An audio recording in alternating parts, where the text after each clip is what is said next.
बिस्मिल्लाहिर्रहमानिर्रहीम अस्सलाम वालेकुम डियर व्यूअर उम्मीद دی چې تاسو ټول وخی نن لاست ټاپک دی زمونږه په سیل اینڈ اٹس ارګینری چپټر کې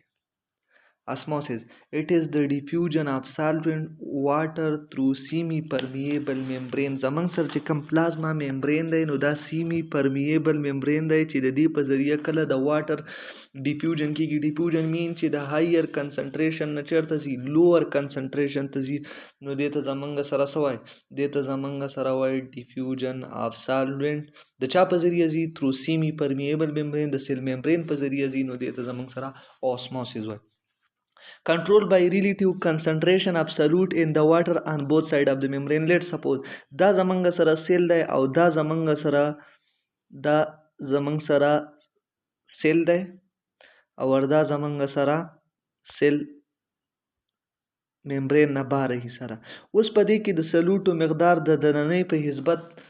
کم دی او دلته سالوینټ سری زیات دي. سالوینټ زیات دي او سلوټ سری کم دي او دلته سلوټ زیات دي او سالوینټ سری کم دي. نو چې سالوینټ او سلوټ ایکولایز کې نو سیل به څه کېږي د سیل نه مټیریل چېرته راځي واټر به چېرته راځي نو واټر به ترې راځي بهر د ممبرین نه به بهر ته راوځي د چا په ذریعه تھرو سیمی پرمیبل ممبرین په ذریعه.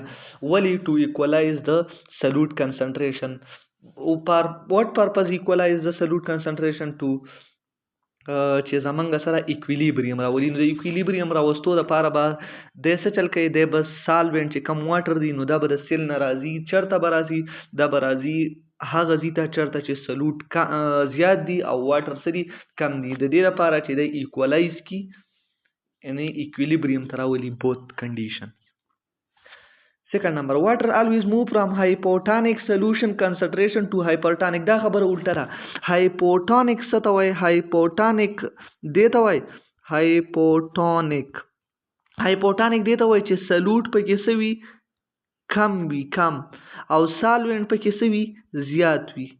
دې ته هایپوټانیک وایي. نو واټر به د کوم ځای نه ځي چېرته چې سلوټ کم وي د هغې ځای نه به ځي چېرته هایپرټانیک ته. چېرته چې سلوټ زیات وي نو واټر به مومنټ کوي د لوور سلوټ نه هایر سلوټ کنسنټریشن ته. ولې چې دی زمونږ سره دواړه کنډیشن ایکولایز کي د سلوټ مقدار دواړه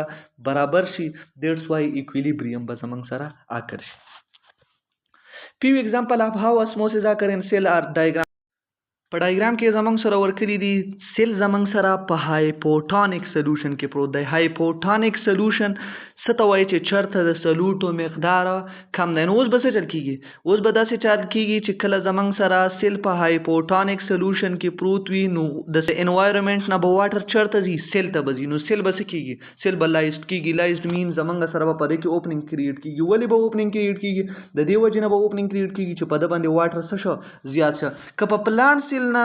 اوس انوایرمنټ خو الریډي هایپوټانیک دی سالوینټ په د نه چېرته ځي سیل ته ځي نو که په پلانټ سیل ته واټر لاړ شي نو ویکیول د به واټر ځي او په ویکیول په سایز کې به انکریز راځي دی به په وال باندې پوشنګ کوي او چې په وال باندې پوشنګ کوي نو څه چل به کېږي ټرګر به اکر کېږي. نو زمونږ سره که په هایپوټانیک سلوشن کې مونږ سیل کېدو نو زمونږ سره به څه چل کېږي واټر به د انوایرمنټ نه سیل ته ځي سالوینټ به د انوایرمنټ نه سیل ته ځي. وایي زمونږ سره سیل ایکویلیبریم ته راولي. ولې په سیل کې زمونږ سره د سلوټو مقدار زیات دی په نسبت د انوایرمنټ نو واټر به اوس د چېرته ځي د انوایرمنټ نه به سیل ته لاړ شي چې زمونږ سره سالوینټ مقدار د یو بل څه شي برابر شي. اوس که مونږ سیل په آیسوټونیک کې کېدو نو زمونږ سره به څه چل کېږي واټر چې څونه سیل نه بهر ته ځي نو هغو نه به سیل ته دننه ځي نو دا دواړه څه کړي په ایکویلیبریم کې دي په ایکویلیبریم کې دي. دې نه علاوه که په پلانټ سیل کې نو چې څونه واټر د سیل نه بهر ته ځي نو دغو نه به دننه ځي خو چې کم سیل دته واټر دته راځي نو هغه په مقدار کې د برابر نه دي نو چې برابر نه دي نو دا سیل به فلیسډ شي لوز به شي لوز شیپ به جوړ شي. ټیک شه که موږ یو سیل په هایپرټونیک کې کېدو هایپرټونیک څه ته وایي هایپرټونیک هر هغه سلوشن ته وایي چا کې چې د سلوټو مقدار څه دی زیات دی نو چې د سلوټو مقدار پکې زیات دی نو د سیل نه به واټر چېرته ځي انوایرمنټ ته ځي سالوینټ به انوایرمنټ ته ځي او چې انوایرمنټ ته ځي نو سیل به څه کېږي سیل به شرینک کېږي او چې سیل شرینک شي نو دې نه موږ ته دا معلومه شوه چې د سیل نه واټر چېرته لاړه د سیل نه واټر انوایرمنټ ته لاړه ولې ډیو ټو هایپرټانیک کنډیشن په انوایرمنټ ولې هایپرټانیک کنډیشن په هایپرټانیک کنډیشن دی وجې نه چې په دې کې سلوټ زیات دي نو چې دا دواړه ایکوالایز کې نو واټر بعد د سیل نه چېرته ځي انوایرمنټ ته ځي که په پلانټ سیل کې داسې کار وشي نو څه چل به کېږي زمونږ سره هایپرټانیک سلوشن دی نو چې هایپرټانیک سلوشن دی نو د سیل نه به واټر چېرته ځي د سیل نه به واټر انوایرمنټ ته ځي چې انوایرمنټ ته ځي نو زمونږ سره چې کم د دې سایټوپلازم دی نو هغه شرینک شي دې په نامې نه ته پلازمالیسس او دې سیل ته پلازمولایزډ سیل وایي پلازمولایزډ سیل کې به د شرینکیج اف پروټوپلازم از نون ایز پلازمولایزډ یا پلازمالیسس سو دا زمونږ سره د دې ډایګرام complete discussion. So, turgor, when a plant cell is surrounded by water or hypotonic solution, ka plant cell manga 10 environment kiru چې هغه hypotonic solution پکې وي hypotonic solution هغه solution ته وایي چېرته چې د سلوټو مقدار د سیل د سلوټو نه کم وي د واټر موو انټو د سیل ویکیول نو واټر به چېرته ځي سیل ویکیول ته به ځي by osmosis د osmosis په ذریعه د ویکیول increase in size let's suppose دا زمونږ سره هایپوټونیک کنډیشن دی هایپوټونیک مین دلته سلوټ کم دی او دا زمونږ سره سیل دی او دلته زمونږ سره سلوټ څه دي زیات دي نو اوس به څه چل کېږي په دې سیل کې به دا واټر چېرته ځي ویکیول ته ځي او چې ویکیول ته ځي د ویکیول سایز به انکریز کېږي نو دی چې کم سبسټانسز دي نو دا به سیل ممبرین طرف ته څه کوي پوش کوي نو چې سیل ممبرین طرف ته پوش کوي نو زمونږ سره به یو پریشر په دې سیل ممبرین اکر کېږي د چا په ذریعه د سایټوپلازم په ذریعه this pressure which is exerted by cytoplasm against the cell wall the cell wall against نو دې ته موږ وایو turgor in this condition cell doesn't burst because the cell wall is strong and was let's suppose question دا پیدا کېږي چې آیا د سیل برست کېدی نو سیل نشي برست کېدی ولې چې د سیل وال چې کم دی نو دا الاستیک دی او سترانګ دی نو چې سترانګ دی او الاستیک دی نو دا زمونږ سره څه کېږي دا زمونږ سره نه برست کېږي امپورټنس یې څه دي دا زمونږ سره د شیپ اف پلانټ کې امپورټنس دی د turgor دې نه علاوه زمونږ سره ینګ ټیشو له هم مدد ورکوي دې نه علاوه چې کم اوپننګ او کلوزنګ اف سټومیټا کېږي په دې کې هم د دې مدد دی او سم ځینې پلاور داسې دي چې د ورځې کولا وي او د شپې څه وي بند وي نو دا چینج هم د څه د وجې دی د turgor پریشر د وجې دی نو که څوک تپوس وکړي چې turgor پریشر څه ته وایي نو چې کله یو سیل سراؤنډډ بای واټر وي مطلب په هایپوټانیک سولوشن کې یو سیل کې دی نو څه چل به کېږي په هایپوټانیک سولوشن مطلب دا دی چې د دې نه به اوس د انوایرمنټ نه به واټر چېرته ځي د هایپوټانیک سولوشن نه به واټر چېرته ځي هایپرټانیک ته به ځي نو سیل ته به ځي اوس به دا واټر څوک جذب کوي ویکیول به جذب کوي د ویکیول په سایز کې به انکریز راځي دی به په سیل وال باندې پوش کوي زور به پې کوي نو چې زور پې کوي نو زمونږ سره به په سیل کې څه راځي انکریز راځي او پریشر به پې راځي دې پریشر ته زمونږ سره وایي turgor اوس زمونږ سره سیل برست کېدی شي نو سیل ډزنټ برست بیکاز دا زمونږ سره سترانګ او ریلیټیو الاستیک دی امپورټنس یې څه دي د شیپ اف پلانټ کې مدد ورکوي دې نه علاوه په ینګ ټیشو کې سپورټ ورکوي کلوزنګ یا اوپننګ سټومیټا کې رول دی او سم پلاور ځینې پلاور داسې دي چې د ډے په ټایم کې اوپن وي او کلوز وي د نایټ په ټایم کې نو دا چینج هم زموږ سره turgor پریشر د وجې دی plasmolysis څه ته وایي when a plant cell is surrounded by hypertonic turgor پریشر کې منګه په هایپوټانیک سولوشن کې سیلی خو دا په پلازمالیسس کې به منګه دی په هایپرټانیک کې کړو دا زمنګ سره انوایرمنټ دی او دا سیل پکې منګه یې خو دی دلته زمنګ سره هایپرټانیک دی مطلب دا دی چې دا منګه په داسې انوایرمنټ کې خو دی چې دلته د سلوټو مقدار سره د سلوټو مقدار های دی نو چې د سلوټو مقدار های دی نو دا هایپرټانیک شو او دا هایپوټانیک شو موږ څه ویلو چې واټر به د هایپوټانیک نه هایپرټانیک ته ځي نو دې نه به واټر ځي او چې واټر ځي نو زموږ سره به سایټوپلازم څه کېږي شرینکېږي نو دې شرینکېج ته وایي پلازمالیسس د شرینکېج اف protoplasm is known as plasmolysis the shrinkage of cytoplasm is known as plasmolysis ٹھیک شه د cytoplasm چې کم shrink شي ولی due to removing of water د remove کېدو د وجې د shrink شي نو دې زمون سره وای plasmolysis صحیح شه بیا کلیټ سپوز دای منګه څه چلو کو په هایپوټانیک کې کیدو نو چې په هایپوټانیک کې کیدو نو واټر بوس چرته دي د انوایرنمنت نه سیل ته دي نو سیل بس کېږي سیل سایز با ریسټور کېږي ټرجیډټي به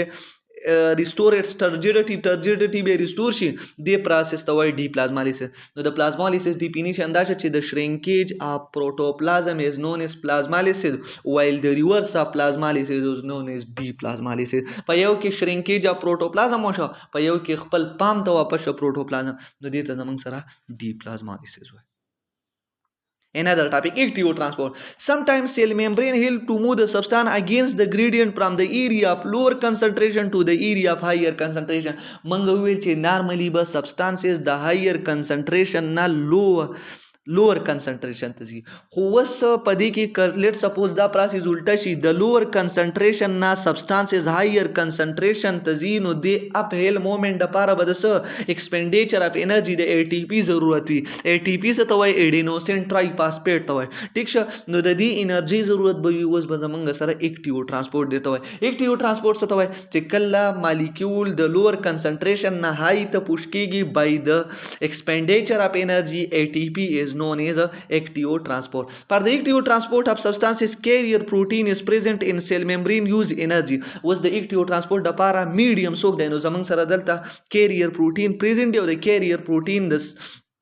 energy استعماله د زمنګ سره سکه زمنګ سره د لوور کنسنټریشن نه مالیکول های کنسنټریشن ته وړي او زمنګ سره سوډیم او پوتاشیم اکټیولی ترانسپورت کیږي سوډیم او پوتاشیم زمنګ سره اکټیولی ترانسپورت کیږي د چا په ذریعہ د ممبرین په ذریعہ to the requirement of cell body the cell د لپاره چې ضرورت ده for example nerve impulse کې زمونږ سره سوډیم او پوتاشیم د لوور کنسنټریشن نه هاي تزي د څه په څه ټایم کې د nerve impulse په ټایم کې نو زمونږ سره پدې کې څه کیږي پدې کې اکټیو ترانسپورت اکر کیږي ٹھیک شه لکه دا زمونږ سره سوډیم دی دا پوتاشیم دی دا زمونږ سره د دې په ذریعہ چرته کیږي اوس تاسو ماته دا وایي دلته د سوډیم مقدار سره 1 2 3 کنسنټریشن د سوډیم سره لو دی او دلته کنسنټریشن د سوډیم های دی اوس سوډیم د لور نه چرته ځي هایر ته ځي نو چې د لور نه هایر ته ځي نو دې ته به د ATP ضرورت وي او چې د ATP ضرورت ورته نو دې ته وایي اکټیو ترانسپورت ٹھیک شه دلته پوتاشیم سوري 2 دي اوس د دې پوتاشیم او دلته سوري 3 دي دلته کنسنټریشن د پوتاشیم کم دی او دلته کنسنټریشن هاي دی او دا غي باوجود هم دلته هایر کنسنټریشن تر روان دي نو چې هایر کنسنټریشن تر روان دي نو د دې مطلب دا شو چې دې ته د انرژي ضرورت دی د انرژي په ذریعہ دا راځي نو دې ته زمنګ سره وای اکټیو ترانسپورت. Another topic, endocytosis and exocytosis. Endocytosis is a general term for the process that bring macromolecule, large molecule and even small cell into the cell. In endocytosis, the cell membrane invaginates, folds and takes in the material from the environment, forming a small pocket. The pocket deepen, forming a vesicle. This vesicle separates from the plasma membrane and migrate with its content to the cell interior. Da zamanga sarare the diagram دا زمنګ سره سیل ممبرین څه چلو شي دلته پوډ مالیکول لاله یا زمنګ سره ایون یو سمال سیل لاله نو دا سیل ممبرین زمنګ سره څه شي دا زمنګ سره ان پولډینګ شي او چې ان پولډینګ شي نو زمنګ سره دا د ځان ته سکی کیپچر کی او چې کیپچر کی نو په ځان کې دی سکی انکلوزي اوس چې انکلوزي کی نو دا د سیل ممبرین نه شي جدا شي او چې جدا شي د یو ویزیکل جوړ کی ویزیکل منګ یو تیلې شیپ جوړ کی او چې تیلې شیپ جوړ کی نو دا زمنګ سره چرته لاړ شي انټیریور ټو د سیل ته دننه لاړ شي ٹھیک شه نو په انډوسایټوسس کې به زمنګ سره فود مالیکول یا ایون سیل د سپ ذریعہ د انویجینیشن اف سیل ممبرین په ذریعہ سیل ته دننه لاړ شي د عمل ته وای انډوسایټوسس. Exocytosis څه ته وای exocytosis is the process by which material package in vesicle and excreted from the cell. The initial event in this process is the binding of vesicle membrane with the cell membrane. Then the content of vesicle are released to the environment and the vesicle membrane is incorporated into the cell membrane. زمنګ سره let suppose دلته دا vesicle رااله دا vesicle was بهر ته د سیل نه وړل پکار دي نو د څه چلو کې پس نمبر د بایندینګ کیږي بایندینګ مطلب دی چې د وال د سره سکی ونه خلی او چې ونه خلی نو دا زمنګ سره پلازما ممبرین دی دا سي د سره بایند شي او چې بایند شي نو ایکسټرنل انوایرنمنت سره څه شي ریموو شي. ټیک شه. نو زمونږ سره انډوسایټوسس چې کله سیل یا لارج سبستانسز یا میکرو سبستانسز د بهر انوایرمنټ سیل ته ځي نو دې ته زمونږ سره انډوسایټوسس وای. او ایکزوسایټوسس زمونږ سره څه وای چې کله لارج مالیکول یا ایکسکریشن د ویزیکل په ذریعہ د سیل ممبرین نه بهر ته وځي دې ته زمونږ سره وای exocytosis. بل سره یو دوه اگزامپل دی. یو ته وای پیګوسایټوسس او یو ته وای پینوسایټوسس. پیګوسایټوسس چې کله فود ان یا آوټ کیږي نو دې ته زمونږ سره پیګوسایټوسس وای. او چې کله زمونږ سره لیکویډ مالیکول بهر یا دننه ځي نو دې ته پینوسایټوسس وای. مین ډیفرنس دا شو چې په پیګوسایټوسس کې به سالډ سبستانس سیل ته یا دننه ځي یا به بهر ځي او په پینوسایټوسس کې به لیکویډ سبستانس سیل ته دننه یا به بهر ځي. ګاټ اټ. ډایګرام لږ سټډي کو. ډایګرام کې دا دی چې زمونږ سره دا زمونږ انډوسایټوسس دا فود مالیکول دی دا د کیپچر کا دلته ویزیکل جوړ کا د سیل ممبرین نه جدا شو سیل ته دننه لاړه انټیریور بای د پروسس اف انډوسایټوسس. ایکزوسایټوسس دا ویزیکل دی دا ویزیکل رالی د سره ونه خود بایند شو بایند شه د دې په ذریعہ ایکسترا سیلولر فلویډ ته لاړه. نو زمونږ سره انډوسایټوسس او ایکزوسایټوسس آی تھنک سیم فینامنا دي بٹ په یو کې ان فود انزي او په بل کې فود یا سیل یا مالیکول بهر ځي. Last topic, filtration. It is the process in which small molecules are pushed or forced across a selectively membrane with the help of hydrostatic pressure or blood pressure. In our body, filtration occurs in the kidney and help us filter our harmful waste material. زمونږ سره په فلټریشن کې لیټ سپوز دا زمونږ سره منګه فلټریټ واغسته څه چل بکیږي په دې فلټریټس باندې فلویډ څه کوي زور لګي او د دې وال په ذریعہ څه کیږي بهر ته وځي. زمونږ په باډي کې بلډ په زور لګي او د بلډ د زور د وجې د څه کیږي بهر ته وځي. یا داسې ځنې باډیز دي چې په هغه کې یا ځنې ارګانیزم دي چې په هغه کې د فلویډ په ذریعہ د هایدروسټیټیک مین مطلب دا دی چې د فلویډ په ذریعہ د فلویډ د فورس په ذریعہ د بهر ته ځي. دې قسم عمل ته زمونږ سره فلټریشن وایي. امید ده چې ویډیو به مو خوښه شوي وي. که ویډیو مو خوښه شوي وي چینل سبسکرایب کړئ ویډیو لایک کړئ او د ټلې نشان وهئ دې دپاره چې زمونږ نوي ویډیو زر تر زره تاسو ته ضرور رسي. تھینک یو. ګډ بای.